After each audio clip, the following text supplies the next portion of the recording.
Hello friends and welcome to the Exams Made Simple, and we are back again with the Hindu Complete Newspaper Analysis for 2nd of May 2020. तो 2 मई 2020 का news analysis देखेंगे. Before we start, those who want to get the current affairs PDF, they can get that from the links given in the description comment section below. Those who want to join the TEMS portal or join us in our social media platforms, they can join us by the links given in the description comment section below.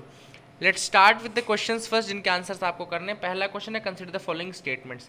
दो statement दिए हैं. पहला statement है the motto national motto of India Satyamev Jayate inscribed below the emblem of India is taken from Chandogya Upanishad. Second statement is the word Satyamev Jayate was originally inscribed on the lion capital of Ashoka about 250 BC. इनमें से कौन सा statement सही है, कौन सा गलत? One only, two only, both या none. Question number 2 is the partition of Bengal was revoked in 1911 by. Partition of Bengal revoke किसने किया? तो option are A lord Curzon, B lord Hardinge, C lord Minto या D lord Chelmsford. Question number 3 is in 1720 the British government enacted a calico act. What is it related to? ये चार option है, आप देख लीजिएगा. Calico act इनमें से किससे रिलेटेड है? एंड चौथा क्वेश्चन है with reference to Champaran Satyagraha of 1917 consider the following statements. पहला स्टेटमेंट कह रहा है the word Satyagraha was used for the first time in this agitation. The Tinkathia system was associated in this with this movement. Rajendra Prasad and J B Kripalani participated in this movement. Which of the following statements are correct? 1 and 2, 1 and 3, 2 and 3 या 1, 2 and 3. These were the 4 questions for you today. Please do try to answer. Now let me tell you the answer one by one. Okay, करके मैं आपको answers बता देता हूँ. पहला question हमने पूछा सत्यमेव जयते वाला, उसमें पूछा था which of the following are incorrect. इसमें हमने इनकरेक्ट पूछा था. Pardon me if I said correct. तो आपको इनकरेक्ट बताना है. तो छंदोग्य उपनिषद से तो लिया ही नहीं है, मुंडको उपनिषद से लिया है. ओके, तो ये बिल्कुल गलत हो गया. पहला ही गलत है, दूसरा भी गलत है. तो both 1 and 2 are the incorrect ones. Partition of Bengal revoke किसने किया था? तो लॉर्ड हार्डिंग ने रिवोक किया था पार्टीशन ऑफ बंगाल इन 1911. ये भी याद रखेगा. इन 1720 the British government enacted the calico act. तो कैलिको एक्ट क्या है? Calico Act was the banning the use of printed cotton textile imported from India. Okay, Calico Act British government ने enact किया था. It is related to banning the use of printed cotton textile imported from India. तो ये भी आप याद रखिएगा. Fourth question हमने पूछा था चंपारण सत्याग्रह से रिलेटेड कौन कौन स्टेटमेंट सही है? तो आंसर है 2 and 3. Okay, the word Satyagraha was used for the first time in this agitation, ये गलत है. और तीन कथिया सिस्टम, ये बिल्कुल सही है. राजेंद्र प्रसाद, जेवी कृपलानी, हाँ उन्होंने पार्टिसिपेट किया था. तो these are the important ones. I hope आपको काफ़ी कुछ सीखने को मिला होगा. कैलिको एक्ट के बारे में सीखने को मिला होगा. इसके अलावा जो चंपारण सत्याग्रह है ना, और ये सारी चीज़ें कुछ नई हमने सीखी हैं. तो these were the important thing. But याद रहे कि वो मुंडको उपनिषद से लिया गया है, ना कि छंदोग्य उपनिषद से. Okay, map of the day में आज हम देखेंगे classification of Himalayas on the basis of geographical location. तो अब क्या है कि देखो दो तरीके से हिमालयाज को आप डिवाइड कर सकते हो. एक तो आप उनकी रेंजेस को नॉर्थ टू साउथ भी बता सकते हो. नॉर्थ जैसे कि इस तरह से आती है हिमाद्री, जो भी आती हैं हिमाद्री, हिमाचल और शिवालिक, जिस तरह से रेंजेस रहती हैं. इसके अलावा आप उसको पंजाब हिमालय, कुमाऊं हिमालय, नेपाल हिमालय और असम हिमालय के बीच में भी डिस्टिंग्विश कर सकते हो. तो कौन कौन से? पंजाब हिमालय, कुमाऊं हिमालय, नेपाल हिमालय, असम हिमालय. तो ये चार तरीके से याद रखिएगा. पंजाब हिमालय, कुमाऊं हिमालय, नेपाल हिमालय, असम हिमालय. अब एक एक करके मैं आपको बताता हूँ. सबसे पहला जो पंजाब हिमालय है, पंजाब हिमालय जो है आपका वो इंडस और सतलज के बीच में है. तो यहाँ आपको दिख रहा होगा, यहाँ देखो मैप में भी क्लियरली दिखेगा. ये इंडस है, ये सतलज है. इन दोनों के बीच का जो रीजन है ये वाला, ये आपका पंजाब हिमालयाज कहलाता है. ठीक है ना. तो ये पंजाब हिमालयाज है इंडस और सतलज के बीच का. दूसरा हमने देखा कि दूसरा जो डिवीज़न है वो लिखा है the part of Himalayas lying between Sutlej and Kali river is known as the Kumaon Himalaya. तो के से कुमाऊं है, के से काली याद रखेगा. सतलज और काली रिवर के बीच में जो हिमालयाज है वो आपका कुमाऊं हिमालयाज वाला रीजन कहलाता है. ठीक है ना. तो यहाँ पे आपको मैप में भी दिखा देता हूँ. ये आपका इंडस था, सतलज था, उसके बीच पंजाब, देन ये सतलज और ये काली रिवर है. देखो ये काली, इसके बीच का जो पार्ट है ये कुमाऊं हिमालयाज कहला रहा है. ठीक है ना. तो ये आपको ये भी बता दिया मैंने. तो कुमाऊं से कैसे काली, कैसे कुमाऊं, इस तरह से याद रखिएगा. ठीक है ना. आगे अगर देखें तो काली और तीस्ता के बीच में आपको नेपाल हिमालयाज देखने को मिलेगा. तो आपको यहाँ पे मैंने बताया काली रिवर यहाँ पे है, काली रिवर थी, और ये आपका था तीस्ता रिवर. इन दोनों के बीच में आपको ये नेपाल हिमालयाज देखने को मिल गया. ठीक है ना. This is the Nepal Himalayas. And चौथा जो आपका हिमालयाज है असम हिमालयाज, वो तीस्ता और ब्रह्मपुत्रा के बीच में है। देखो तीस्ता के और दिहांग, जो तीस्ता और दिहांग, एक्चुअली में तीस्ता और दिहांग के बीच में जो है वो आपका असम हिमालयाज है, ठीक है। These are the regional divisions of Himalayas. तो आपको ये दिख रहा होगा असम हिमालयाज कहाँ कहाँ है, तीस्ता और दिहांग रिवर उसकी ट्रिब्यूटरी है ब्रह्मपुत्रा की, आपको पता होना चाहिए। इंडस और सतलज के बीच में पंजाब हिमालयाज, सतलज और काली के बीच में कुमाऊं हिमालयाज, काली और तीस्ता के बीच में नेपाल हिमालयाज, और आपका तीस्ता और दिहांग या ब्रह्मपुत्र आप कह सकते हैं दोनों के बीच में आपका असम हिमालयाज। तो these are the classification of Himalayas on regional basis, जो रीजनल क्लासिफिकेशन है वो ये डिवीज़न है। जो न्यूज़ हम पहले डिस्कस करेंगे, आज जो फ्रंट पेज से तरह से कोई न्यूज़ नहीं आई थी जिसको हम डिस्कस करें, ठीक है ना। तो एक न्यूज़ आई थी आपका, दो एनजीओज हैं जिनको सीबीआई प्रूव करना शुरू कर रहा है। तो CBI begins the prove into two Kerala based NGO. तो केरला बेसिकली केरला के दो एनजीओज में इलीगल तरीके से फंड का एम्बेजलमेंट जो है उसको करने के लिए दो एनजीओज हैं, उनको उनके ऊपर ये बेसिकली की जा रही है कि उनके खिलाफ सीबीआई जो है वो उनके मैटर को इन्वेस्टिगेट करेगी। तो जो इन्वेस्टिगेशन है वो एफसीआरए के अंदर होगा। तो एफसीआरए के बारे में आपको बेसिकली मुझे बताना था, वो बता देता हूँ। इसको बोलते हैं फॉरेन कंट्रीब्यूशन रेगुलेशन एक्ट, 2010 का ये एक्ट है, फॉरेन कंट्रीब्यूशन रेगुलेशन एक्ट। नाम से क्लियर है, foreign funding foreign contribution regulation, मतलब ऐसा एक्ट जो कि फॉरेन कंट्रीब्यूशंस को रेगुलेट करता है। जो एनजीओज फॉरेन से यानी विदेश से पैसा लेते हैं उनको रेगुलेट करने का काम ये करता है। तो सबसे बड़ी बात ये है, सबसे पहले तो इसमें दो तीन कुछ कंडीशंस हैं जिनके बारे में आपको जानना जरूरी है। कौन सी मिनिस्ट्री के अंदर आता है, मिनिस्ट्री ऑफ होम अफेयर्स के अंतर्गत आता है, ठीक है ना। It is implemented by ministry of home affairs. सबसे इंपॉर्टेंट चीज कौन सी मिनिस्ट्री के अंदर आता है। अभी रिसेंटली कुछ चेंजेस किए गए थे, वही बता देता हूँ। रिसेंटली जो चेंजेस हुए थे ये थे कि every member of the NGO must now take an oath through an affidavit. तो हर मेंबर जो एनजीओ का रहेगा वो ओथ लेगा और ओथ एफिडेविट के थ्रू लेगा। पहले क्या होता था, केवल डायरेक्टर रैंक को लेनी पड़ती थी ओथ, ओके। एंड अभी क्या हो गया ये चीज़ बेसिकली कि सभी को ये ओथ लेनी पड़ती है। इसके अलावा ये हो गया कि it is mandatory for the office bearers and key functionaries and members of NGO to testify and certify that they have not been prosecuted or convicted for conversion। तो कोई ऐसा इस काम से ना फंसे हो उसमें, या उनके ऊपर एफिडेविट ये देना पड़ेगा कि they have not been indulged in diverting the foreign funds or propagating sedition, मतलब कि आप देश के खिलाफ ने कभी ना भड़काया होगा, ना कुछ ऐसा कोई काम आपने नहीं किया है, ठीक है ना। तो फॉरेन कंट्रीब्यूशन को प्रिवेंट करने से, ताकि ऐसा फॉरेन कंट्रीब्यूशन जो आपके देश के यूनिटी इंटीग्रिटी एंड सॉवरेनिटी के खिलाफ रहे, उसको रोकने का काम बेसिकली ये एफसीआरए एक्ट करता है मिनिस्ट्री ऑफ होम अफेयर्स के अंतर्गत, ठीक है ना। It prohibits the acceptance and use of foreign contribution और foreign hospitality by a certain specified category of persons also, जैसे कि इलेक्शन के कैंडिडेट्स हो गए, जज हो गए, जर्नलिस्ट हो गए, कॉलमनिस्ट हो गए, न्यूज़पेपर पब्लिकेशन कार्टूनिस्ट हो गए, ये फॉरेन कंट्रीब्यूशन नहीं ले सकते हैं, ठीक है ना। तो इनको प्रिवेंट भी करने का काम करता है। It prohibits the acceptance of foreign contribution by these persons, जज हो गए आपका, या ऐसे लोग जो कि इलेक्शन लड़ रहे हैं, जर्नलिस्ट हो गए, कॉलमनिस्ट हो गए, ये नहीं कर सकते। Then it regulates the inflow to and usage of foreign contributions by NGOs by prescribing a mechanism. एक मैकेनिज्म प्रिस्क्राइब करता है एफसीआरए कि किस मैकेनिज्म से आप पैसा लेंगे और किस तरीके से आप काम करेंगे, वो भी ये चीज़ बताता है। अब अगर आपको एफसीआरए के अंतर्गत फंड लेने हैं, रजिस्टर करना है खुद को, तो एनजीओ कम से कम 3 साल पुरानी होनी चाहिए। 3 साल में कम से कम 10 लाख रुपए खर्च करने चाहिए उनको उस काम के प्रति। एंड इसके अलावा ये जो रजिस्ट्रेशन होगा ये केवल 5 साल के लिए वैलिड होगा, केवल 5 ईयर्स के लिए वैलिड होगा। तो हर 5 साल में ये रिन्यू भी कराना पड़ता है, हर 5 साल में ये रिन्यू भी कराना पड़ता है, ठीक है ना।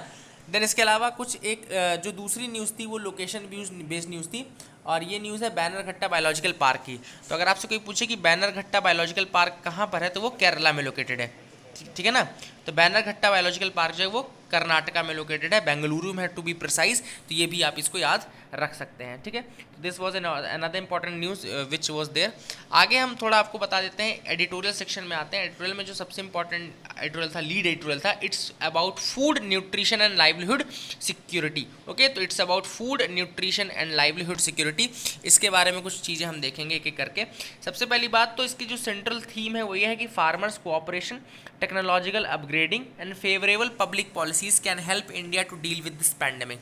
तो फार्मर्स का कोऑपरेशन अगर बढ़ाया जाए, टेक्नोलॉजिकल यूज़ जो है इसको अपग्रेड किया जाए, एंड पब्लिक पॉलिसीज़ अगर आप फेवरेबल फार्मर्स को ध्यान में रख के बनाएंगे तो उससे हम इस पैंडेमिक से लड़ने में सफल हो सकते हैं। अब कुछ मेजर्स जो गवर्नमेंट ने अलाउ किए थे, जैसे अभी उन्होंने ये बोला कि एडिशनल व्हीट और राइस दिया जाएगा, इसके अलावा pulses and oil free of cost दिया जाएगा, इसके अलावा कॉस्ट 1,000 रुपये का कैश बेनिफिट भी दिया जाएगा, then purchase of essential commodities through public distribution system, ये भी उन्होंने बोला। ठीक है, तो ये कुछ चीज़ें थी जो अनाउंस की गई गवर्नमेंट द्वारा।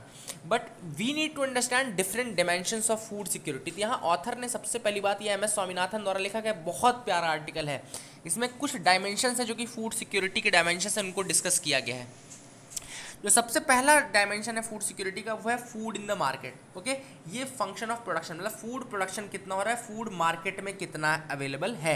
तो ऑथर ने कहा सबसे पहले थैंक्स टू ग्रीन रेवोल्यूशन, अब MS स्वामीनाथन का आर्टिकल ऑब्वियसली बात है ग्रीन रेवोल्यूशन की बात आएगी, father of green revolution MS Swaminathan थे, तो उनका ये कहना है कि थैंक्स टू ग्रीन रेवोल्यूशन काफ़ी ज़्यादा फूड अवेलेबल है, लेकिन अभी भी काफ़ी फार्मर्स हैं जो कि लेबर शॉर्टेज फेस कर रहे हैं या फिर shortage of inputs like seeds face कर रहे हैं। तो आपको कुछ ऐसा करना चाहिए कि जो ये शॉर्टेजेस हैं ये दूर हो जाए। ठीक है ना। The second dimension of food, जो कि फूड सिक्योरिटी का सेकेंड डायमेंशन है, वो ऑथर ने कहा है एक्सेस टू फूड। पहला फूड प्रोडक्शन हो गया, मतलब कि फूड अवेलेबल कितना है।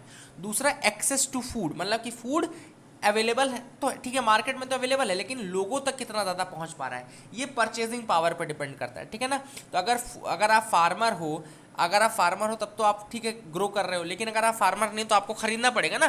तो इसके लिए ऑथर ने कहा कि थैंक्स टू NFSA यानी कि national food security act and PDS, इन्होंने एश्योर किया है कि लोगों तक खाना पहुंच सके। लेकिन यहाँ पे ऑथर ने बात की है फूड बास्केट को वाइडन करने की। तो फूड बास्केट को वाइडन करने की जरूरत है, उसमें मिलेट्स, पल्सेज एंड ऑयल को डालने की जरूरत है। अभी क्या हो रहा है कि राइस एंड व्हीट का तो ठीक है आप कर रहे हो, लेकिन इसमें अभी हमको मिलेट्स, पल्सेज एंड ऑयल को भी डालने की ज़रूरत है। फिर फूड सिक्योरिटी के बाद ऑथर ने कहा कि फूड सिक्योरिटी एंड न्यूट्रिशन के लिए सबसे एक और चीज़ बता दूं कि ये मिलेट्स इन सब की बात क्यों की जा रही है, ताकि माइक्रो न्यूट्रिएंट्स जो है वो अवेलेबल रह जाएं। क्या होता है, कई बार हम नॉर्मल भूख तो मिटा देते हैं, लेकिन एक हिडन हंगर भी होता है। हिडन हंगर क्या होता है, जो माइक्रो न्यूट्रिएंट्स की भूख रहती है ना, वो आपका हिडन हंगर कहलाता है। ठीक है ना, तो ये याद रखना। सो माइक्रो न्यूट्रिएंट्स की जो कमी रहती है बॉडी के अंदर, वो हो जाती है जब आपके अंदर ये इस तरह के vitamins, important minerals, calcium, calcium और मॉलिब्डेनम, ये सब चीज़ें जब नहीं आती तो आपको माइक्रो न्यूट्रिएंट्स की कमी कहलाती है, और वो जो कमी होती है उस कारण से आपको हिडन हंगर कहलाता है वो। ठीक है ना। तो आप जब इसको डाइवर्सिफाई करोगे तो आपको ये हिडन हंगर दूर करने में मदद मिलेगी।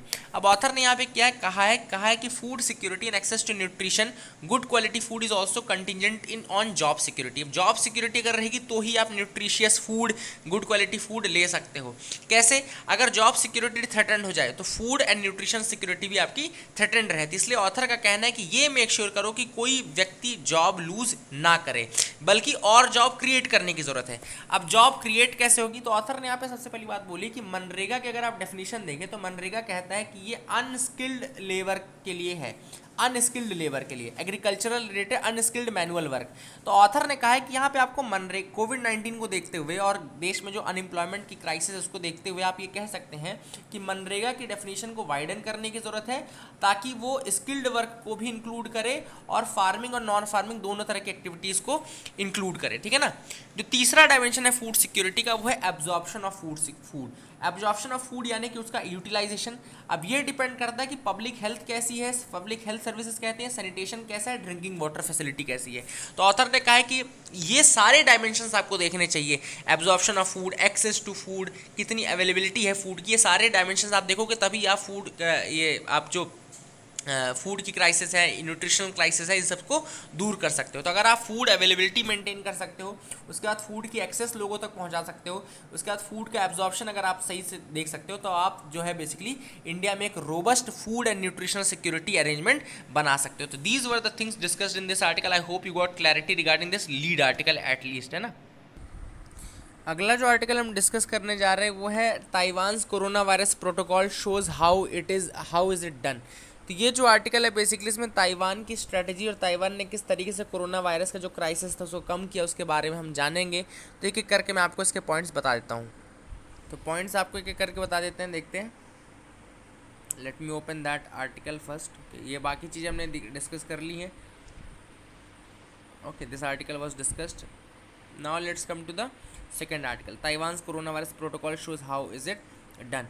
अब यहाँ पे सबसे पहली बात ऑथर ने बताया कि सार्स आउटब्रेक जब 17 साल पहले यानी 2002-2003 के आसपास जब सार्स आउटब्रेक हुआ था, उसके बाद से ताइवान हमेशा रेडीनेस के स्टेट में ही रहा है। इस कारण से जब पहला कंफर्म्ड केस दिसंबर 31, 2019 को देखने को मिला निमोनिया आउटब्रेक का, तो ताइवान ने तुरंत क्वारंटीन, ऑन बोर्ड क्वारंटीन शुरू कर दिया। जैसे कि फ़्लाइट्स जो वुहान से आ रही थी उनको क्वारंटीन करना शुरू कर दिया। इसके बाद 2 जनवरी 2020 को ताइवान ने स्टैब्लिश किया एक response team for the disease and activated the central epidemic command centre. अब आप देखो 31 दिसंबर के बाद हमको 24 मार्च लग गया लॉकडाउन लाने में, 3 महीना, लेकिन ताइवान ने 2 जनवरी तक पूरे ताइवान ने एक इमरजेंसी रिस्पांस टीम डिसीज़ के लिए क्रिएट कर दी, सेंट्रल एपिडेमिक कमांड सेंटर को एक्टिवेट कर दिया, लेवल 3 एंटिटी से लेवल 2 एंटिटी में उसको कन्वर्ट कर दिया एंड बाद में लेवल 1 एंटिटी में कन्वर्ट कर दिया। इसके बाद CEC जो है इफेक्टिवली इंटीग्रेट करता है resources from various ministries. CECC जो है ना इनका, यानी कि जो सेंट्रल एपिडेमिक कमांड सेंटर है वो इनके सारे रिसोर्सेज को एक साथ मोबिलाइज करता है और जो कंटेनमेंट या पेंडेमिक से लड़ने के जो मेजर्स हैं उनको एक साथ वो मिला करके रखता है। Now, despite its proximity to China, Taiwan ranked 123 among 183 countries in the confirmed cases number। तो अगर आप confirmed cases के नंबर में देखो तो रैंक जो ताइवान की थी 123वीं थी 183 कंट्रीज, मतलब कितने कम केसेस, जबकि ताइवान चाइना के जस्ट बगल में है, ठीक है ना। तो इसका मतलब है कि जो ताइवान की स्ट्रैटेजी थी वो काफ़ी काम कर रही थी। इसके अलावा टेक्नोलॉजी का यूज़ भी ताइवान ने काफ़ी किया। फॉर एग्जांपल ताइवान ने एस्टैब्लिश किया एक electronic system for entry quarantine. Okay, तो एंट्री क्वारंटीन के लिए ताइवान ने एक इलेक्ट्रॉनिक सिस्टम डेवलप किया है which allows passenger with a local mobile phone number to fill in health information using mobile phone. तो मोबाइल फ़ोन की मदद से वो अपने हेल्थ इन्फॉर्मेशन को भर सकते हैं, electronic system for entry quarantine. Okay, अब इससे क्या होता है कि हेल्थ डिक्लेरेशन पास हो, जैसे अपना आपका आरोग्य सेतु ऐप है ना, उस तरीके से ही इनका भी एक ऐप है, हेल्थ डिक्लेरेशन पास डेवलप होगा। अब ये कनेक्ट रहेगा community care support management system के साथ, community care support management system के साथ कनेक्ट रहेगा और वहाँ से इनको पता चलेगा कि किस व्यक्ति को क्वारंटीन करने की ज़रूरत है, किस व्यक्ति को मेडिकल इमरजेंसी देने की ज़रूरत है, मेडिकल असिस्टेंस देने की ज़रूरत है। जो ट्रैवल हिस्ट्री है इंडिविजुअल्स की या जो ट्रैवल हिस्ट्री आपके इनकी जो लोग हैं आके, उसको नेशनल हेल्थ इंश्योरेंस कार्ड के साथ जोड़ा गया है ताकि फिजिशियंस को अलर्ट मिलता रहे कि कितने पॉसिबल केसेस हैं और कैसे उनको प्रिवेंट करना है कम्युनिटी में कम्युनिटी ट्रांसमिशन को रोकने के लिए, ठीक है ना। तो नेशनल हेल्थ इंश्योरेंस कार्ड, उसके साथ जो कनेक्शन है वो किसका है, आपका travel history of the individuals, जो कि फिजिशियंस को अलर्ट करती रहती है। Now for those undergoing home quarantine और isolation, the government is working with the telecom operators to allow GPS tracking and their locations. तो अब जो लोग होम क्वारंटीन में हैं उनके लिए गवर्नमेंट जो है टेलीकॉम ऑपरेटर्स का कोऑपरेट कर रही है फॉर देयर GPS ट्रैकिंग, तो कि ताकि उनकी इन्फॉर्मेशन मिलती रहे और पता चलता रहे कि वो कोई लॉ ब्रेक तो नहीं कर रही है, अगर क्वारंटीन में है तो उसको ब्रेक तो नहीं कर रहे, तो उनको फाइन वाइन लगाया जा सके, ये सारी चीज़ों के लिए किया जा रहा है। तो Taiwan also increase its laboratory testing capacity, Taiwan ने अपनी लेबोरेटरी टेस्टिंग कैपेसिटी को भी काफ़ी ज़्यादा एक्सपैंड किया है, सर्विलेंस को भी एक्सपैंड किया है, इंस्पेक्शंस को एक्सपैंड किया है, ये सारी चीज़ें हमको देखने को मिली। अब ताइवान ग्लोबल रिस्पॉन्सिबिलिटी, ताइवान की ग्लोबल रिस्पॉन्सिबिलिटी क्या है। Taiwan is not a member of WHO, एक फैक्ट याद रखिएगा कि Taiwan is not a member of WHO, लेकिन फिर भी उन्होंने अपने केसेस जो थे, जितने भी केसेस थे, उनको इंटरनेशनल हेल्थ रेगुलेशन 2005 को, IHR 2005 को फॉलो करते हुए वो नोटिफाई कर दिया, WHO को कन्फर्म्ड केसेस के बारे में जानकारी दे दी। तो उन्होंने रिस्पॉन्सिबिलिटीज जो ग्लोबल सिटीजन की है उसको पूरा किया, अवॉइड किया। WHO का मेंबर नहीं था, फिर भी उसने इंटरनेशनल हेल्थ रेगुलेशन 2005 का फॉलो किया और उसको इन्फॉर्मेशन WHO को दे दी। इसके अलावा ताइवान ने जेनेटिक सीक्वेंस जो था कोविड-19 का वो भी अपलोड कर दिया है इन द GISAID इनिशिएटिव। तो GISAID इनिशिएटिव जो है वो है global initiative on sharing all influenza data. तो आपको बताना है कि इनिशिएटिव किसका है, global initiative on sharing all influenza data. अगर आपसे कोई पूछता, UPSC जो क्वेश्चन पूछेगा वो अमूमन पूछेगा GISAID क्या है। It was in news recently. What is this? It is a global initiative on sharing all influenza data. तो आपको इस तरीके से याद रखना है, इस तरह से क्वेश्चन पूछा जा सकता है।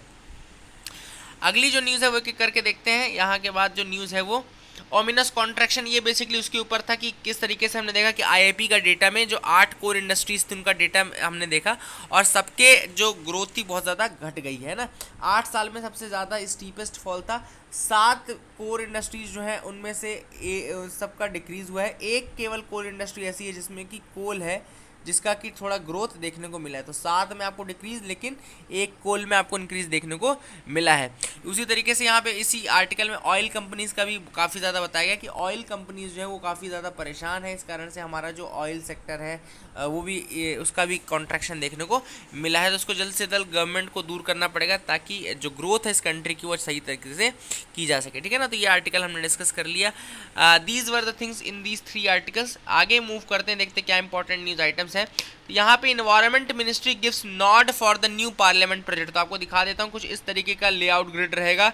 922 करोड़ का प्लान है। न्यू पार्लियामेंट कंस्ट्रक्शन का जो एस्टिमेटेड कॉस्ट है वो 922 करोड़ की रहेगी। Maximum height of the building 42 metre, basement plus ground plus 2 floors. Trees रहेंगे ऑन द साइट, लगभग रहेंगे, पेड़ पौधे लगाए जाएंगे। पहले जो इसका बजट था वो 600 कुछ करोड़ था, 776 करोड़ था, 776 करोड़ था, लेकिन उसको बढ़ा करके 922 करोड़ कर दिया गया है। तो अब ठीक है, कुछ नहीं कहना चाहिए कि इसकी ज़रूरत थी कि नहीं थी। We are no one to say all these things, okay.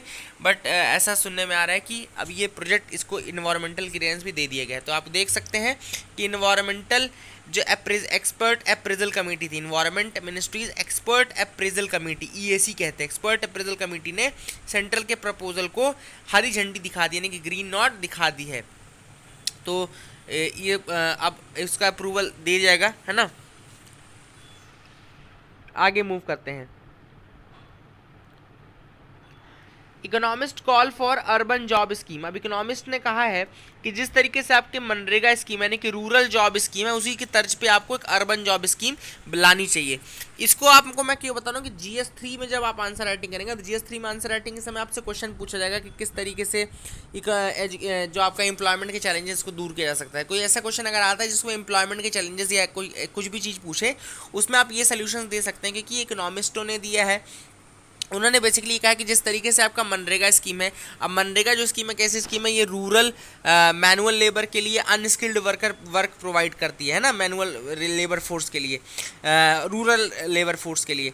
उसी तरीके की एक जॉब गारंटी स्कीम रहने की बोलने के लिए मतलब इकोनॉमिस्ट ने सजेस्ट किया है कि आप अर्बन एम्प्लॉयमेंट गारंटी एक्ट क्यों नहीं लेके आते हो, ठीक है ना। इसके अलावा कुछ और सजेशन दिए गए थे, जैसे उन्होंने कहा कि 100 दिन का जैसे आप वर्क कहते हो, 100 दिनों के वर्क को लिमिट ना करो, आप बोलो कि जितने काम की ज़रूरत है उतना आप प्रोवाइड करोगे। तो वही चीज़ है कि बेसिकली ये 2 सजेशंस कुछ दिए गए हैं for overcoming the employment problem. 100 days rural unskilled manual labour दिया जाता है मनरेगा के अंदर, कुछ इसी बेसिस पे एक हमको रूरल के जगह अब अर्बन गारंटी स्कीम भी चाहिए। आगे मूव करते हैं, देखते हैं क्या इंपॉर्टेंट न्यूज आइटम्स है। UP Bihar migrants can get ration in other states also. तो अब बेसिकली हुआ क्या है कि यूपी और बिहार है, उन्होंने सेंटर की स्कीम ज्वाइन कर ली है जिसको कहते हैं one nation one ration card scheme. तो one nation one ration card scheme के अंदर कुछ नेशनल क्लस्टर बनाया जाएगा, जिस नेशनल क्लस्टर के अंदर स्टेट्स और यूटीज ज्वाइन करेंगे। तो इससे होगा क्या कि जहाँ जहाँ जिस स्टेट ने इसको ज्वाइन किया होगा, बेसिकली वहाँ का मेंबर किसी भी दूसरे स्टेट में अगर जाता है तो वहाँ पे उसको राशन कार्ड हो या ना हो, मतलब एक ही राशन, उस स्टेट का राशन कार्ड उसको नहीं चाहिए, फिर वो नॉर्मली एक ही राशन कार्ड से पूरे देश में कहीं पे भी उसका बेनिफिट का लाभ उठा सकता है। तो under this one nation one ration card scheme a beneficiary will be able to avail the benefits across the country using the same ration card. तो राशन कार्ड तो यूज़ करना पड़ेगा, लेकिन अगर MP में आपका राशन कार्ड बना है तो आपको UP में भी दे दिया जाएगा, अगर आप MP UP दोनों ने ज्वाइन कर लिया one nation one ration card scheme. तो कल लगभग लेबर डे था, तो वहाँ पे उत्तर प्रदेश और बिहार ने, उत्तर प्रदेश और बिहार ने कल लेबर डे था 1 मई को, 1 May is the international labour day. तो उस दिन उसको ज्वाइन कर लिया है बेसिकली, ठीक है ना। तो नेशनल क्लस्टर में one nation one ration card scheme को ज्वाइन कर लिया है। आगे मूव करते हैं, देखते हैं क्या इंपॉर्टेंट न्यूज़ आइटम्स है। तो यहाँ पे लास्ट पेज में कुछ न्यूज़ है जो कि इंपॉर्टेंट है, जैसे कि एक न्यूज़ है IITG designs bamboo hospital beds. तो IITG यानी कि IIT गुवाहाटी ने डिज़ाइन किया है, Indian institute of technology Guwahati ने डिज़ाइन किया है बैम्बू आपके बेड्स कोविड-19 के पैंडेमिक को देखते हुए, और जो कमी देखने को मिली है, हॉस्पिटल्स में बेड्स की कमी थी, हेल्थ सेंटर्स में बेड्स की कमी थी, तो उनको देखते हुए ये बैम्बू रेंज का यूज़ करते हुए IIT गुवाहाटी के बच्चों ने बैम्बू बेड्स बनाए हैं, ठीक है ना। तो ये आप याद रखिएगा। लास्ट जो न्यूज़ है वो फैक्चुअल न्यूज़ है, Kashmir saffron gets GI tag. तो कश्मीर के सैफरन को बेसिकली, कश्मीर का सैफरन क्या होता है, एक एरोमेटिक स्पाइस होता है। तो एक एरोमेटिक स्पाइस है जिसके अंदर कुछ मेडिसिनल फैसिलिटीज़ भी हैं, तो मेडिसिनल इसके अंदर वो भी है। और कश्मीर का सैफरन जो है वो करेवा, वहाँ पे जो हाईलैंड्स होते हैं उनको करेवा कहा जाता है। करेवा सॉइल भी है, कई बार पूछी जाती है कि करेवा सॉइल कहाँ पे इंडिया में फेमस है, तो आपका कश्मीर में ही है। तो ये जो करेवाज हैं ये भी आपका कश्मीर में है, हाईलैंड्स होते हैं करेवाज, वहीं पे आपका सैफरन प्रोडक्शन किया जाता है। तो यहाँ पे बेसिकली पुलवामा, बुदगाम, किश्तवाड़ और श्रीनगर जगहें हैं जहाँ पे ये आपका सैफरन ग्रो किया जाता है। तो इसको बेसिकली काफ़ी ज़्यादा इंपॉर्टेंस दिया जाता है एंड इसको GI टैग दे दिया गया है। तो कश्मीर का सैफरन काफ़ी प्रेशियस है, कॉस्टली प्रोडक्ट है। ईरान जो है वर्ल्ड में लार्जेस्ट सैफरन का प्रोड्यूसर है एंड इंडिया उसका क्लोज कॉम्पिटिटर। तो अगर आपसे कोई पूछे वर्ल्ड में लार्जेस्ट सैफरन प्रोडक्शन कहाँ होता है, तो ईरान में होता है, याद रखिएगा। अब कश्मीर में जो सैफरन ग्रो होता है वो 3 तरीके का होता है, बस नाम याद रखिएगा, Lachha saffron, Mongra saffron and Guchhi saffron. Okay, तो Lachha saffron, Mongra saffron and Guchhi saffron. तो these are the 3 varieties of saffron grown in Kashmir, आप इनको याद रखिएगा। So these were the important news items of the day friends. I hope you like our video. Please do like, share, subscribe, keep loving us, keep sharing us. Thank you and have a nice day.